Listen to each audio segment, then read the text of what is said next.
that people say is that a lot of people, there's a research that went on that said that human beings naturally, our default setting is always to be on the negative bias mode. That when you hear about an opportunity, when you hear about something you have never heard about before, when someone talks to you about something new, your first reaction is to overestimate the threats of that opportunity and underestimate the possibilities of that opportunity. Yeah? So when you hear something for the first time, you're looking at the things that will go wrong in that business, or in that person, or in that business, or in that opportunity I've been talked to about. You're looking at everything that can go wrong, but then you underestimate everything that can go right. Are we together? Now I hope that today I can help shift some certain paradigms in our hearts, okay, and help us see some things differently. One of the most interesting stories that I've heard about the concept of paradigm says that, imagine yourself, for example, your family went on maybe a trip to the swimming pool, okay, and everybody had a good time. You had a family, you laughed, you joked, you enjoyed yourself, and it's time to go home. And then as you're going, your last born is there sitting down by the swimming pool and is just staring into the water. Just looking at the water. And then you start calling his name. Chill, let's go. Chill, let's go. And the guy does not answer. He's just busy staring at the pool. Just looking at the water. Just looking at the water. And then you shout, chill, let's go. And the guy is still looking at the water. Not moving, not even behaving as if he's listening to the father or the mother crying out, his name. What do? You are the father. You have been screaming, let's go, let's go, let's go for the past 2 minutes, and the guy is not even moving. He's not even saying, yes, I'm coming. What will you do as a mother or as a father? You drag him, yeah? Some people say, I'll slap him. So you put his hair, you twist it, and then you drag him with you. Yeah. Those are the things we do naturally. Now imagine that the same story, but while you are getting set to leave, you got a call from the teacher of Sean's child school. And the teacher says, Sean's father, good morning, sir. How are you today? I said, fine, I'm doing good. And he says, sir, I need to tell you something about Sean. That Sean is such a spectacular young man. That, at times in class, he's just there, sitting down, just staring, just looking, and he's not doing anything, he's just staring. And then when he's done staring, he comes out with brilliant ideas. That, as in, Sheol is just a genius. Whatever you are doing for Sheol, ensure that you keep it up. He's doing a good job. You are doing a good job with him. And then he ends the call. And then you are back to the same scenario, and Sheol is staring at the water. What do? You probably get a chair, sit down beside Sheol, and allow him to stay as long as he wants to stay. Because now you are seeing things from a different perspective. Yeah? Before, you see him as a troublesome child. Now you are seeing him as what? As a genius. As someone who comes out with brilliant ideas just by staring and looking. Okay? Now, it's said that there are different categories of people in the world. Everybody here, today in this hall, we fall into some different categories. And that's the video. Okay. Everybody here today falls into different categories. And those categories are here. There are 4 of them. And easily we can find where we belong. Now, on the left-hand side, you will see the employee. Someone say employee. Employee. Now, what does the employee do? The employee exchanges his time for money. Like an employee, what do? You go to work 9 a.m. or 8 a.m. Some people even live as early as 4:30 a.m. If you are living in Songo and you are going to the island to work, you better leave like 5 a.m. Okay? You leave and you exchange your time for money. 8 to 5 every day, and at the end of the month, you get what? A salary. Are we together? So that is the employee. Exchanging time for money. You can see that there, time equals to money. Now, the small business owner, which is S, small business owners, means that now you are not working for someone. Yeah? What you are doing now is that you own your job. So you are a small business owner. You are not an employee, you are not the chief whatever officer, you are the owner of your company. And you probably have 1 or 2 people, probably even up to 20, 30, 100 people working for you. But it's your business. But you also need to show up to earn. Yeah? You are still exchanging your time for money. that even though it's your business, you have to be there to make a difference, to ensure that the company stays profitable. I should give an example that I have a cousin who sells mobile phones. Yeah? Now, one of the staffs, for example, when people come to buy batteries, so I come, if I use a BlackBerry phone, and I want to replace my battery. And so I come and say, my battery is bad, can I get a new battery? Now what do? You have stocks of batteries that are for sale. Now obviously the guy knows that if I remove this battery that are meant for sale as battery alone, when one goes out, the boss will know easily that one has gone. So I have 10 batteries for sale for BlackBerry users. When you buy one, I have 9 left. It's obvious that I sold one. So instead of selling that one like that, it goes into a pack of a new BlackBerry phone, opens up the pack, removes the battery from there, and sells it. Now, you obviously will never know until someone comes to your shop to buy that phone. And then when you bring up the phone, you discover that there's no battery. And then they're thinking, what went wrong? Computer village. Oh, maybe went my supplier. You are not thinking my staff. Are we together? Now, so imagine you own that kind of shop and you don't show up at work. You say, oh, it's my shop, so I'm the owner, so I can sleep at home and enjoy my life. But in maybe about 2-3 weeks or 1 month, your business will be history. Yeah? Like, even though it's your business, you still have to come and exchange your time for money. So you have the employee exchanges time for money. The self-employed, you can say he exchanges time for more money because now it's his business. He owns all the money that comes in. It's his business. Okay, that's E. That's S. So let's take a quick census. If you are here today and you are an employee, can I hear yes? Okay. Right? You are here today and you are an employee. You exchange time for money. You have a paying job that you go every morning and you earn a salary at the end of the month. Can I hear yes? Nobody. I'm hearing yes. It's something to be proud of now. it's not like it's a course or something. Okay? That's E. Okay, you have S, a small business owner. If you are here and you own your job, it's your company, it's your business, you own it at your own show, and it's all in your control. You exchange time, but now for more money because you own the business. Can I hear yes? Yes. Yes, awesome. So we have people here who are in the E category and the S category. Now let's move to the right hand side. The right hand side says B, business owner. Now the business owner is someone, you can call him a big business owner. Now what does he do? He exchanges people for money. Now that's not money ritual. Okay? It simply means that this guy runs an organization that has about 500 people working for him. Those people exchange their time for money. But he exchanges them for money. So they call it OPM or OPT.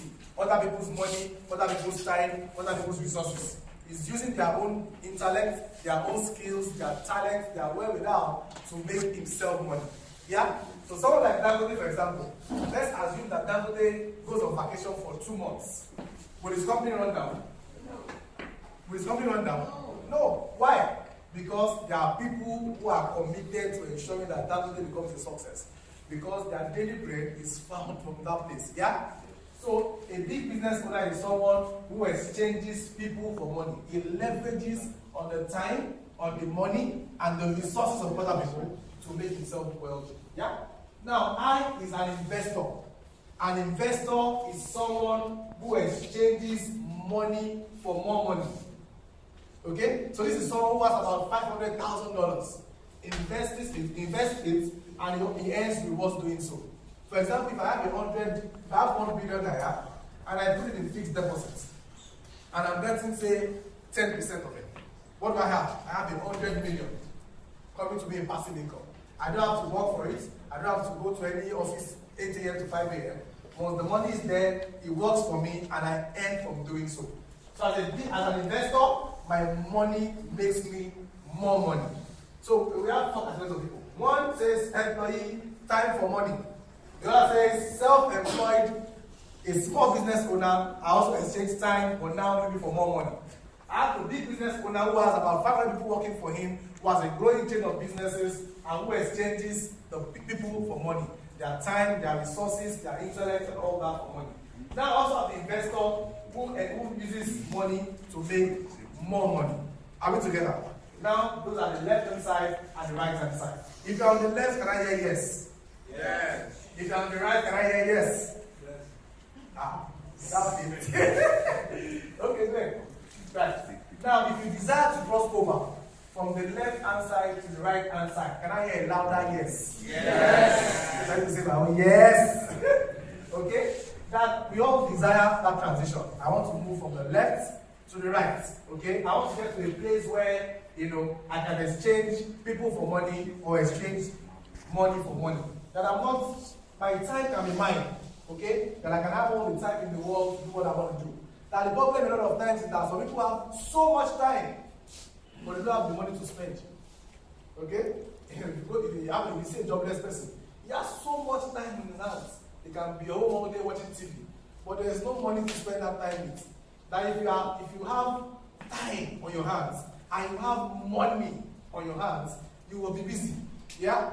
You can be busy traveling around the world. You can be busy supporting causes. You can be going from village to village, teaching them on financial intelligence. You can be solving the malaria issues. You can be solving female position. You can do anything you want to do because now you have the time and you have the money. The other problem is that some people have money, but they don't even have the time to spend the money. Someone will say that if you want to sell some things to bankers, that you can sell it more expensive. Because you don't even have the time to go to the market and go and shop for it. So anybody that brings whatever to the office, they just pay and buy and move on. There's no time. They have some cash, but there's no time to spend it. Now what I want to be is where I have the time and I have the money. Okay? Now that is what happens on the right hand side. You can move on. Okay? Now there are two sources of income. We have what is called the passive income and you have the active income. Active income is what happens on the left, where you exchange your time for money. Active income says that I am actively involved. I have to show up, I have to do something, I have to exchange my sweat for income. Passive income says I don't have to show up. Okay? I don't have to show up. There's a system in place that ensures that I make money whether I'm there or not. Are we together? Now it is said that there are 5 ways in the whole world where you can make passive income. Are we together? 5 ways that in the world there are only 5 ways I can earn such that I won't have to exchange my time for money. The first one is called real estate. Someone say real estate. Real estate. Now real estate simply says that, say for example, I have a building. Okay? My building, I have a building that fetches me rent. So I have a building of let's say 10 units or 12 units of 2-bedroom apartments. 12 units of 2-bedroom apartments. And each of those units pays me 400,000 naira. So that means that I have 12 units of houses that pay me 400,000 naira per annum. Which means that I can set it such that January I collect rent for one, February I collect rent for one, March I collect rent for another one. Okay? That every month of the year I'm earning money based on rent, I don't have to work for it. If I'm a landlord and you own apartments, do you work for your rent? You don't work for it.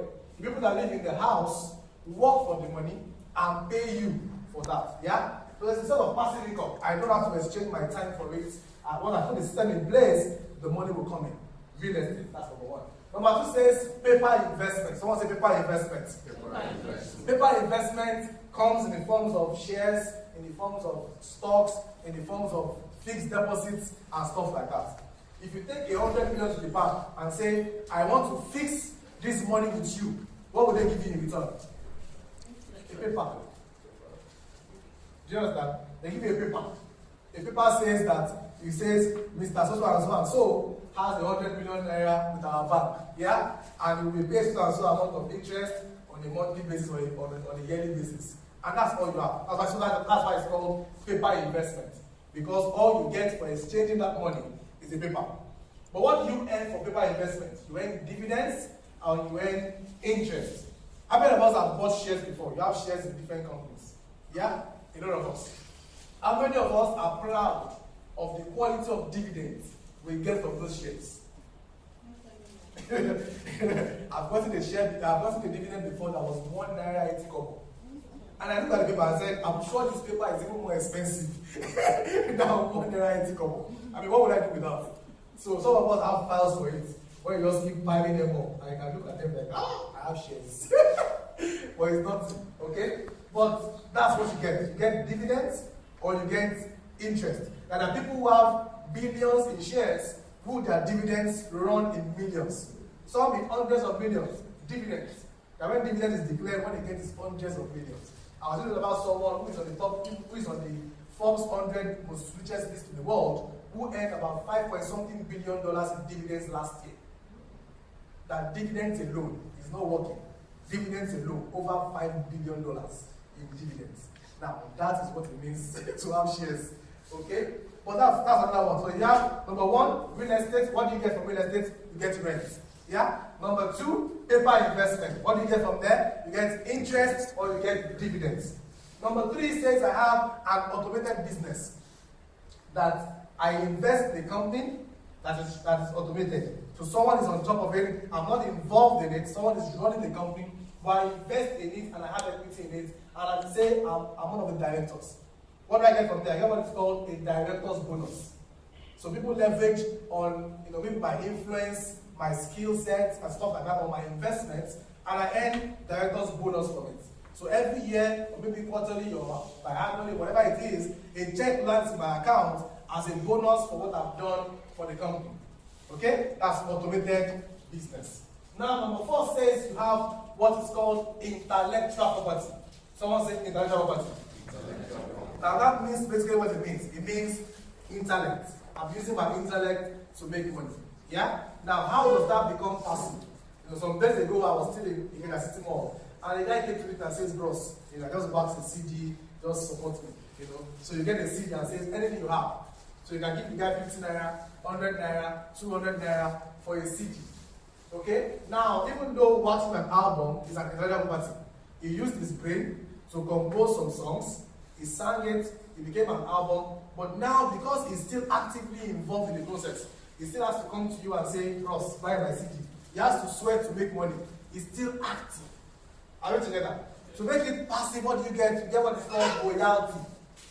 I bet the one that seen Michael Jackson walk up to you and say, "Bro, sister, buy my CD." No. There's a system in place for someone like that says that all he has to do is go to this album or go to the studio, wax an album, and he can go and sleep. There are people who will sell the life out of that album. Yeah? And he gets what is called royalty. On every CD, there's a percentage that goes to him. Now that Michael Jackson is dead, people say that he's even worth more now that he's dead than when he was alive. That more money is even coming in for him now that he's gone than when he was even living. That is passive income. Royalty from intellectual property. So I can write a book, I can wax an album, my intellect is involved, and the system is in place to ensure that I earn. Number five, which is the last option in making passive income, is what is called network marketing. Someone said network marketing. Network marketing. Now, what do you get from that? You get bonuses, okay, from that. So you have five different options of any passive income. That if you want to cross over from the left-hand side to the right-hand side, what we want to ensure is that we increase our sources of passive income. Are we together? It says here that on the left-hand side, people do hard work, no security, they don't have time because they are busy. Their time is being exchanged for money. They have large debts, they have insufficient funds. That for people on the left-hand side, you are like an ATM. When your salary hits, everybody comes to take out cash from you. So your landlord comes, puts in his card, he takes rent. Your wife comes, puts in her card, and takes the monthly allowance. Yeah? Your children comes, puts in their card, they take school fees. And people start coming and putting in their card and removing money. And at the end of the day, you discover that in no time, the salary is history. And they are waiting for the next salary. Okay? So talk about insufficient funds. And it is said that on the left-hand side, 90% of the world are on that side. 90% of the world are on the left-hand side. And 10% of the wealth of the world is also on that side. So on the left-hand side, you have 90% of the world hustling for 10% of the wealth of the world. And then on the right-hand side, you have 10% of the world on the right-hand side. And they are in control of 90% of the wealth of the world. Are we together? Now, that doesn't even explain it in full. Some days ago, I was doing statistics that says that 85 people in the world Now it's not 85%. 85 human beings, that if you count 1, 2, 3, 4, 85 people in the world, their wealth is equal to the wealth of the bottom 3.5 billion people.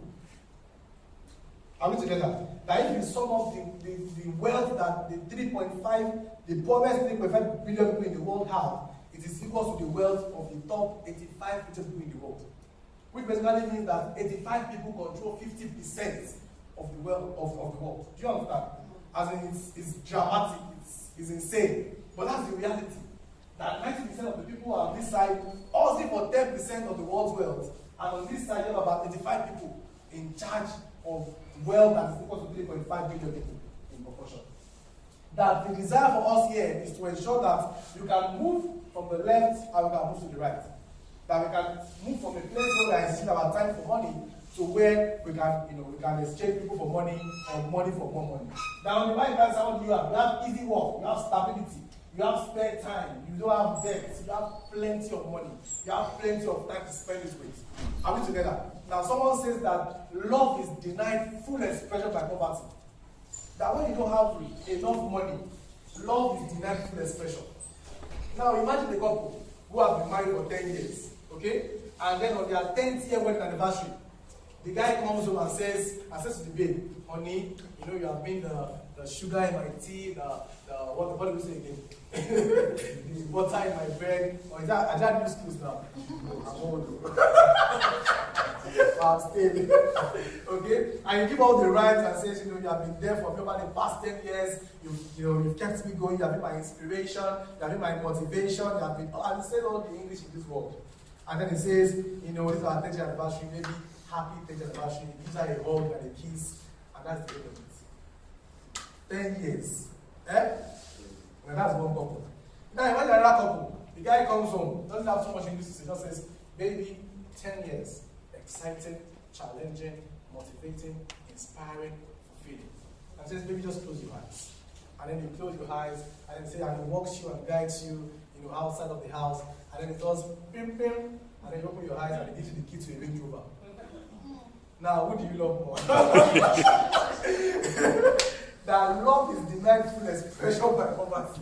That when your child can come to you and say, Mommy, I want to buy a bicycle. And you frown. I remember there was some weeks back, we are sitting on, and the father was walking with his kid. And then the kid was saying, Daddy, I want that toy, Daddy, I want that toy. And the guy was just dragging the And then I just took the liberty to go and check. And I saw the price of the toy, 45p. I said, no wonder. I was dragging the guy furiously. Which toy? But do you want to get your child a toy? Yes, you want to. But when you check your bank account and you look at the toy, and you guy, and that's when you start cooking up different stories. You start saying, go and check. What toy the devil did when it was going on? It was a plumber. Guy, stop that thing. Okay?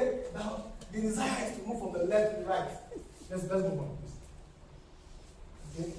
Now, what does it take to move from the left to the right? That if all of us, if 90% of the world have found ourselves on the left, why are we there? What are we even doing there in the first place? The truth is, we are there because we have been changed to be there.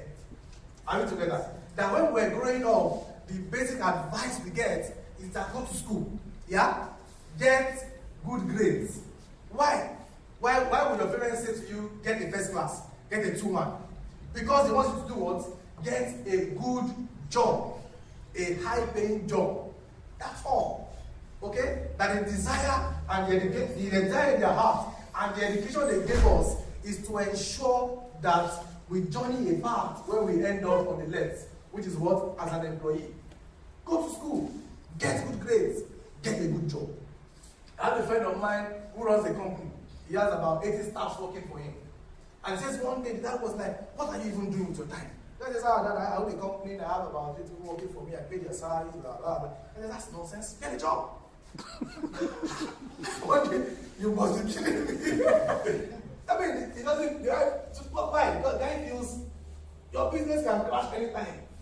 That's the thought. So get a job. You have security, you have salary. Go and get a job. So someone advised the guy that when next you are going, just say that Daddy, I'm the chief operating officer. of a company. That's good boy. Now you have a job. Okay? That we have been trained and wired from day one to ensure that we end up as an employee. So if education got us to the left, the only thing that also gets us to the right is also what? Is higher education. So that's why we are here. We are here to access a platform that can empower us to learn business and become financially free in 5 years. Now what does it mean to be financially free? To be financially free means that I have enough passive income that can take care of my expenses. Are we together? That more money is coming for me even when I'm not working. That can pay for all my expenses while I'm awake. And even when I'm asleep, money is still coming in.